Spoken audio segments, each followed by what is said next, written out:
It might sound like twisted logic, but military forces everywhere argue the greater the firepower they possess, the greater the chance of maintaining peace. In other words, massive weaponry is the best deterrent to war. Right now, that theory is being tested like never before, and much of it is happening in Australia's backyard. The United States wants the world, and particularly China, to know of its increasing presence in the Indo-Pacific.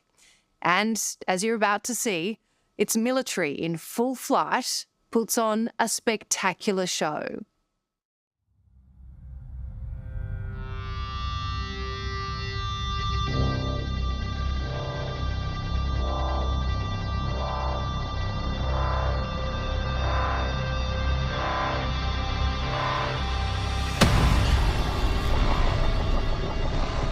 I hope that war doesn't come, but if it comes, we're going to do our part.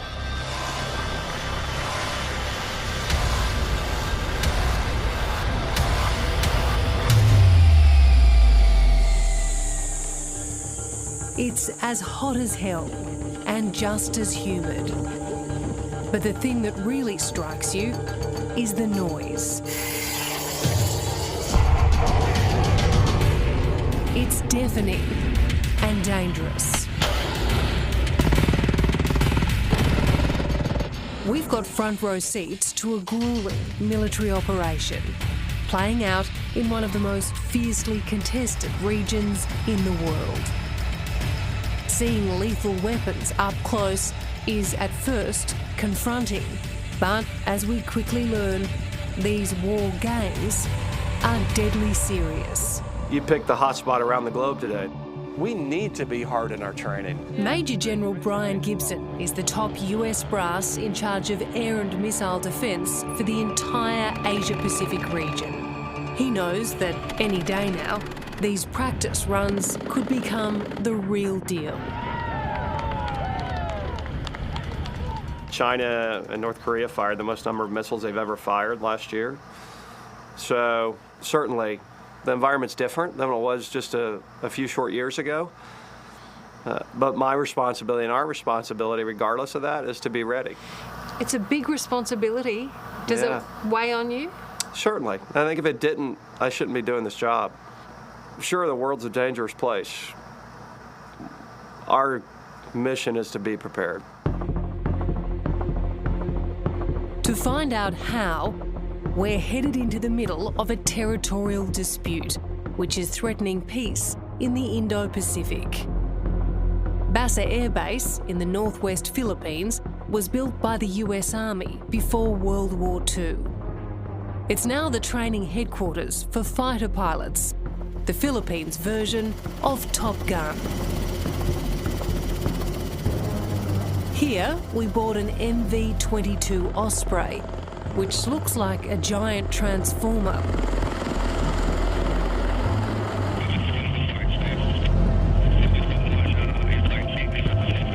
The workhorse of the US Marine Corps, it flies twice as fast and 5 times further than other helicopters. It's a breathtaking flight, high above the most disputed waters on Earth. We have weapon systems designed in the United States and operated by Army soldiers in this theater that they need to be ready. And none of us have a lock on what tomorrow is going to bring, but we do have a lock on what we can do today. The South China Sea is home to shipping routes which support close to a third of the world's maritime trade, more than half of the world's fishing boats, and valuable oil and gas reserves. Right in the middle of a chain of islands crucial to maintaining democracy in the region lies Taiwan. Gaining control of Taiwan is key for China to unlock the entire Pacific.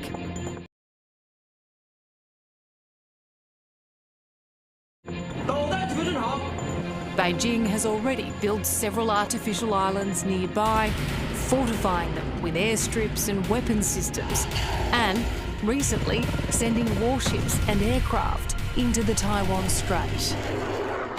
I think China's actions stand on their own for what they do in the near abroad, so we need to be prepared to a range of potential adversaries, whether that's China, whether that's North Korea, whether that's Russia, whether that's somebody today we can't predict and we don't know.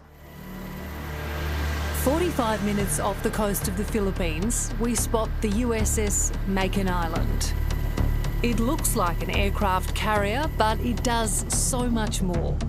An amphibious assault ship from which military commanders launch missions, not just in the air, but also by sea. Our primary mission for this ship is to embark, deploy, and put Marines ashore. We'll come to 260 to 3 knots and then launch them as slow as possible, okay? Yes, sir. With 3,500 troops and more than 20 aircraft on board, Captain Tony Chavez says managing the warship is a carefully choreographed dance. How challenging is it to run an operation like this? It's like running a big city. First of all, I get to work with some of the most amazing men and women that the U.S. has to offer. It's a hard slog, and below deck, the rituals of daily life play out in extremely confined spaces. Conditions are tough, the humidity impossible to escape, and there's rarely a break in the traffic. What is that we're hearing? That's actually a helicopter landing. Right. Or turning up.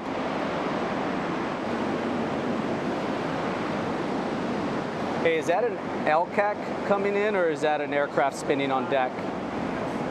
53 is landing right now. How often do you have planes taking off and landing on missions? Sure, it's better to ask when we don't have planes taking off and landing. So we fly probably 6 days a week. We try to incorporate one maintenance day, but the aircraft are pretty much, we have a flight schedule operating every day.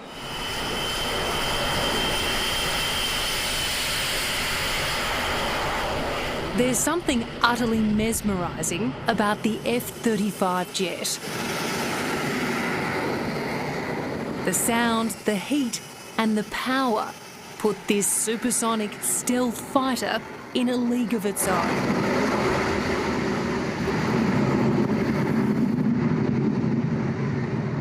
Colonel, these are some very impressive machines. This supersonic stealth fighter in a league of its own.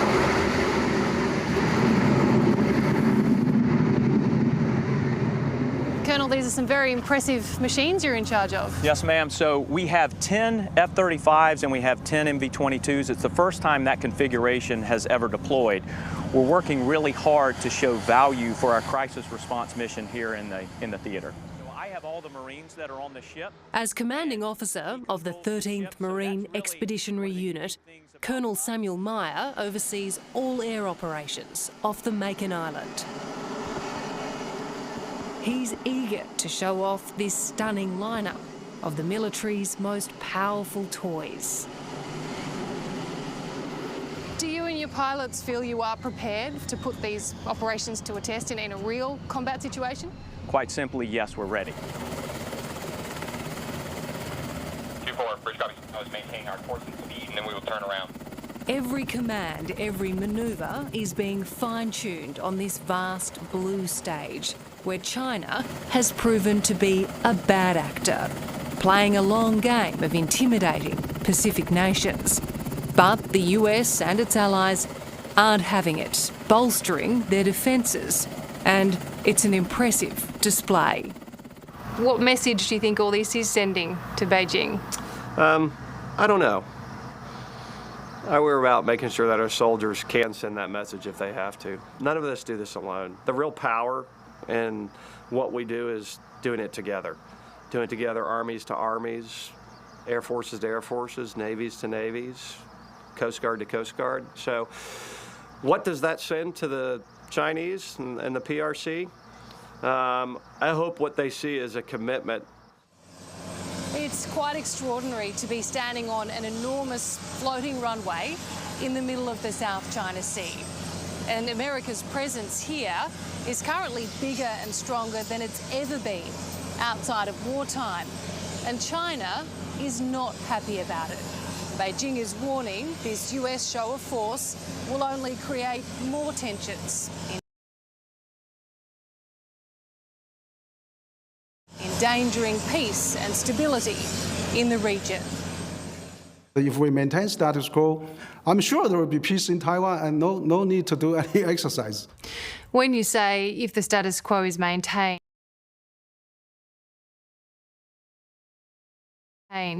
everything will be okay, there'll be peace, I mean, that sounds like a threat.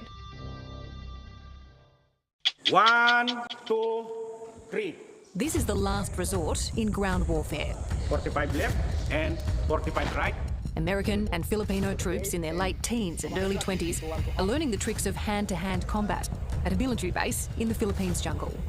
The last time these skills were used in these parts was against the Japanese in World War II.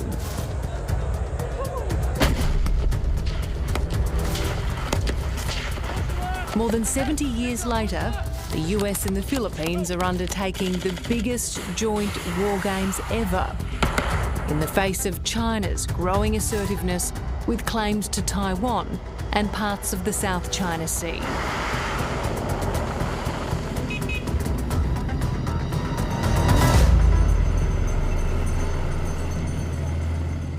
The Philippines was once home to America's largest overseas naval base here in Subic Bay.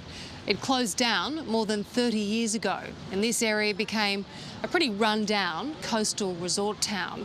But it's now a key strategic foothold, right on the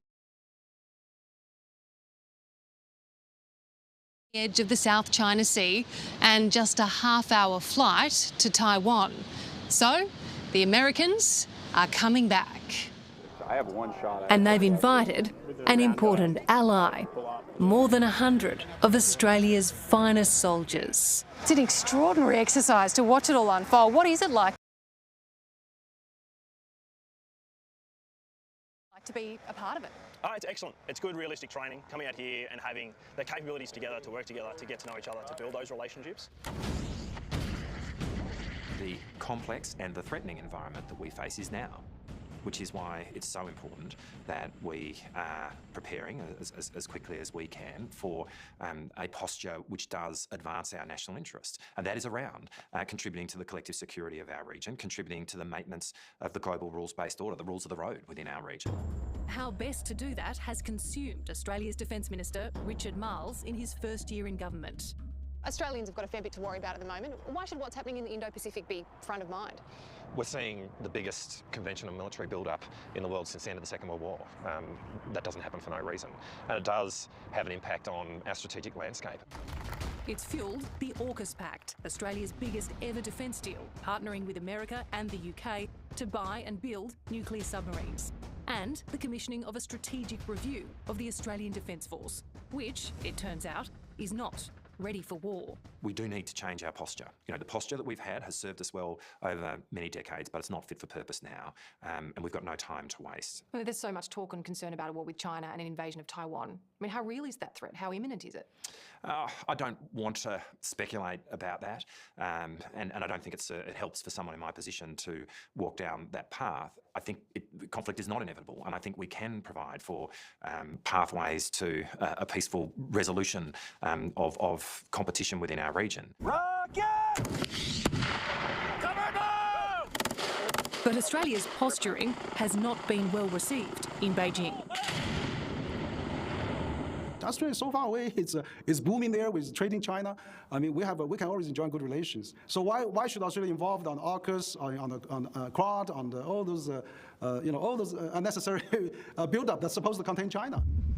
Henry Waha Wang is the founder of influential think tank, the Centre for China and Globalisation in Beijing. A former advisor to the Chinese Communist Party, he's incredulous that Australia would dare to provoke its largest trading partner. You are so far away from China, and we have only economic benefits. You know, China is the largest source of tourism to Australia. You know, I just tasted Australian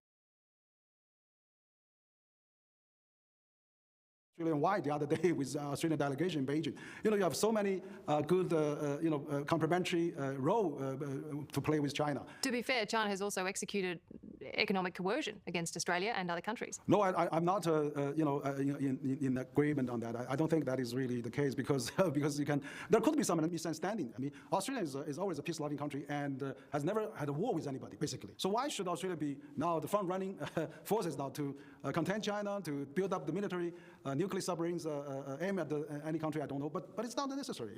Nobody wants to see more military build up. I mean, no matter where they are. But the PRC are building up the military. They've undergone the biggest military build-up really since the end of World War II in the Indo-Pacific. No, I don't think so, because the PRA has the budget is less than all the Western countries, which normally is about 2%. China has not built up any large military. Whatever China is doing is within its national boundary or historically recognized territory or waters, and then even Taiwan is an internal matter of China. I mean, China always pursue a peaceful reunification. Hearing Henry Wang rewrite history is a fairly startling insight into how China views its position as the victim, forced to retaliate to keep the so-called peace. China describes Australia's involvement in these war games as unnecessary, antagonistic. It says we're being partners for the collective security of our region. And we're doing that because we understand that the defence of Australia doesn't really mean that much unless we have the collective security of the Indo-Pacific. Our American allies are in the region to stay, signing a new defence deal with the Philippines. US troops will have access to 4 additional military bases facing north towards Taiwan, giving them a front row seat to monitor China, which has only further agitated Beijing. Again, I say that is unnecessary because, China is a peace-loving country. They never colonized any place, never invaded any country. It was quite clear to us that America, the Philippines, Australia are preparing for a potential war, perhaps an invasion of Taiwan. Do you see that as inevitable?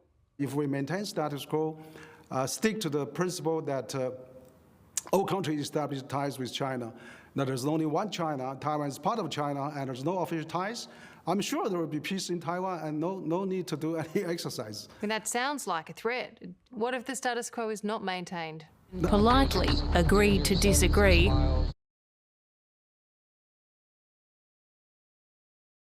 It's a different story out here. The South China Sea is teeming with military craft and weapon systems. And with so much at stake, no one is backing down. There's a sense that even a minor misunderstanding or miscommunication between communist China and the US and Australian-led allies could light the fuse at any moment. What keeps you up at night? What is the most stressful and worrying thing for you in these deeply troubled times? I think